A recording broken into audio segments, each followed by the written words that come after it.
앞서 일부에서도 오늘 국회 상황 쭉 좀 다루긴 했는데 오늘 좀 종합 정리를 해봅시다.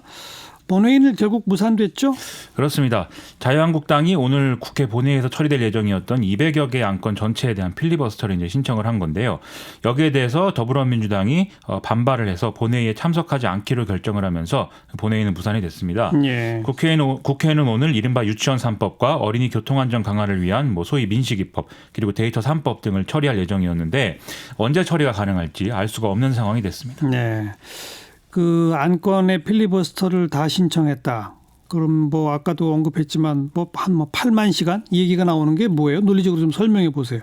이게 자유한국당 소속 의원이 지금 108명인데 자유한국당의 의원총회를 통해서 1인당 4시간씩 이제 토론을 무제한 토론을 진행하기로 했다. 이런 거거든요. 근데 이 4시간은 꼭 4시간일 이유가 없잖아요. 누구는 6시간 할 수도 있고 그런 거 아닙니까? 그렇습니다. 이제 더 할 수도 있다. 알겠어요. 1인당 예. 그런 얘기인 건데 예. 그래서 최대한 따지면 안건이 지금 한 200개 되고 거기에 대해서 4시간씩 하고 그다음에 자유한국당 소속 의원이 108명이니까 다 한수적으로 곱하면은 8만 시간 동안 무제한 토론이 가능하다. 예. 이런 보도가 이제 나오고 있는 것이고요. 예. 이 정기국회는 12월 10일에 이제 종료가 되고 그럼 남아 있는 기간을 시간으로 따지면 지금 한 240시간 이상 정도 남은 것인데 자유한국당의 방침대로라면은 그렇다면은 정기국회에서 더 이상의 안건 처리는 불가능하게 되는 것입니다. 네.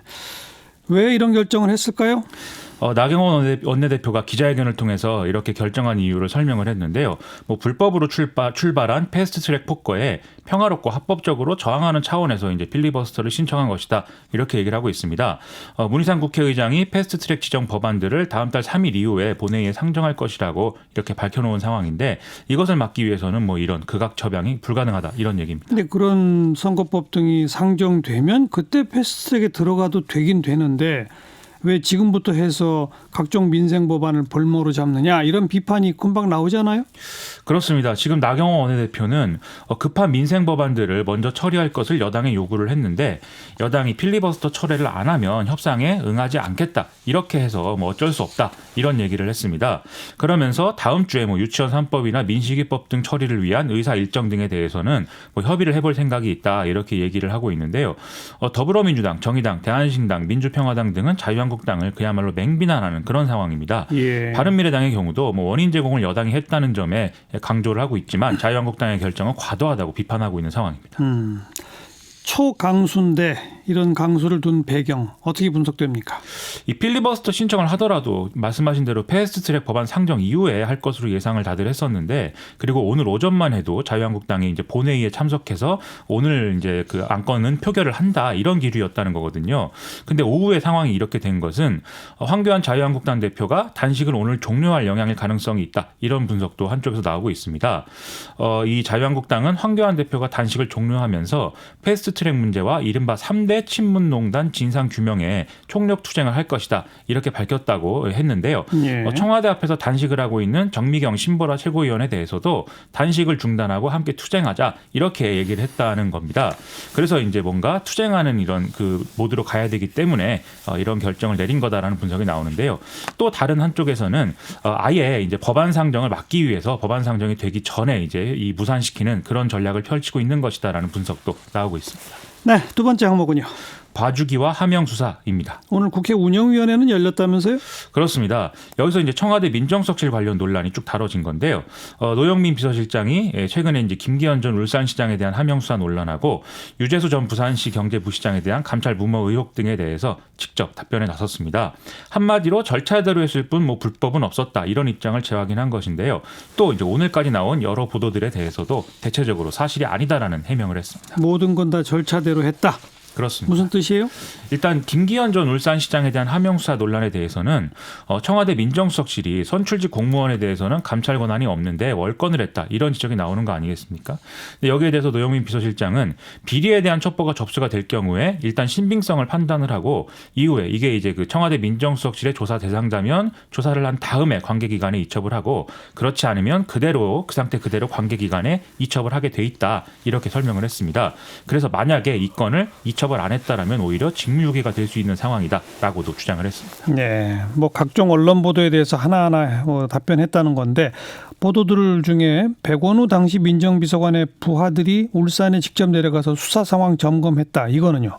이른바 이것은 고래고기 사건 때문에 검찰과 경찰이 서로 다투는 상황이 이어져서 이 문제를 해소할 방법을 찾기 위해서 이 청와대 직원들이 울산에 갔던 거다 이렇게 답변을 했는데요. 이 고래고기 사건이라는 것은 2017년에 울산 경찰이 불법 폭영 증거물로 고래고기를 압수를 했는데 검찰이 이 중에 상당량을 한 달 만에 이 폭영업자들에게 돌려주면서 검찰과 경찰이 대립하게 된 이 사건을 얘기를 합니다. 그러니까 다른 사건 때문이었다 이거는. 그렇습니다. 그리고 경찰이 그 김기현 전 시장 수사 상황을 청와대에 보고했다. 이거는요? 이 경찰이 김기현 전 시장 관련 수사 상황을 청와대에 9번 보고했다. 이런 언론 보도가 나왔었는데요. 이에 대해서 노영민 실장은 9번 보고를 받은 적은 없다. 이렇게 밝혔고요. 이 압수수색이 이루어지기 전에 청와대에서 이제 그 이첩된 건에 대해 자료를 수집 중이라는 경찰 보고를 이제 한번 받은 적이 있고, 그리고 압수수색이 이루어지기 20분 전에 지금 압수수색을 실시한다라는 보고를 받은 적은 있다. 이렇게 설명을 했습니다. 그래서 울산지방경찰청의 뭐 수사를 압박하거나 재촉했다는 의혹은 사실이 아니다라고 설명을 했습니다. 또 다른 보도는 당시 특감반에 첩보를 전달한 게 공식 업무 라인이 아니라 백원우 민정비서관이다. 이것은 의문이다. 이런 지적은요. 이 박형철 반부패 비서관이 백원우 당시 민정비서관으로부터 김기현 전 시장 관련 첩보가 있는 서류를 전달받았다. 이게 이렇게 이제 검찰에서 진술했다. 이런 것 관련한 보도인데요. 이에 대해서도 노영민 실장은 첩보로 들어온 제보에 대해서 같은 이 수석실 내에서 서류를 뭐 이관하거나 할 때 특별히 절차가 규정되어 있는 것은 아니다라고 해명을 했습니다. 즉 누가 누구에게 서류를 넘겨줬는지에 뭐 중요한 의미가 있는 것은 아니다라는 뜻이었습니다. 그리고 백원우 당시 민정비서관이 별도의 특감반을 가동했다는 보도가 또 오늘 있었잖아요. 그렇습니다. 이게 이제 노영민 실장은 백원우 당시 민정비서관이 뭐 공직자 감찰을 위한 팀을 따로 가동한 것이다. 이런 취지의 보도에 대해서 이건 잘못 알려진 사실이다라고 얘기를 했습니다. 언론이 보도한 뭐 2명의 뭐 별동대 뭐 이런 것들은 대통령의 친인척과 특수관계인을 담당하는 감찰반원이다. 이렇게 설명을 한 건데요. 즉 원래 민정비서관 업무를 담당하는 직원들인 것이다. 이런 얘기였습니다. 계속 언론에 보도된 것 하나하나에 대해서 노영민 실장이 해명성 답변을 한 거네요. 그렇습니다. 자, 시사위키 세 번째 항목은요. 삼성의 상상을 초월한 꼼수입니다. 왜요? 뭡니까 이번에는? 이게 이제 최근에 한겨레와 경향신문 등이 이제 삼성그룹 미래전략실이 작성한 걸로 추정되는 문건 내용을 보도를 하고 있는데요. 이재용 삼성전자 부회장이 그룹 내 지배력을 강화하기 위한 목적으로 삼성물산과 제일모직의 합병 비율을 이재용 부회장에게 유리하게 하는 과정에서 주가 조작에 가까운 행위까지 했다. 이런 사실을 뒷받침하는 내용이라 좀 화제가 되고 있습니다. 주가 조작에 가까운 행위? 뭘 어떻게 했다는 거예요? 한겨레가 27일부터 보도한 내용을 종합하면 삼성그룹은 제일모직과 삼성물산 합병을 앞두고 2015년 4월부터 이제 주가 관리에 돌입해야 된다. 이런 얘기를 이제 문건에 썼는데요. 악재가 되는 요인은 합병 이사회 공시 전에 공개를 해서 주가에 선 반영되도록 만들고, 호재 요인은 이사회 후 7, 8월에 집중하도록 해서 주가를 부양해야 한다. 이를 통해서 국민연금이 합병에 찬성하도록 하고 이후에 주식 매수 청구권 행사를 못하게 해야 된다. 이런 내용이었다는 것입니다. 네. 근데 그 문건대로 됐다는 거예요? 그렇습니다. 실제 합병 비율을 산출하는 2015년 4월부터 5월까지 기간 동안 삼성물산과 제일모직의 부진한 1분기 보고서가 이제 공시가 된 게 사실이고요.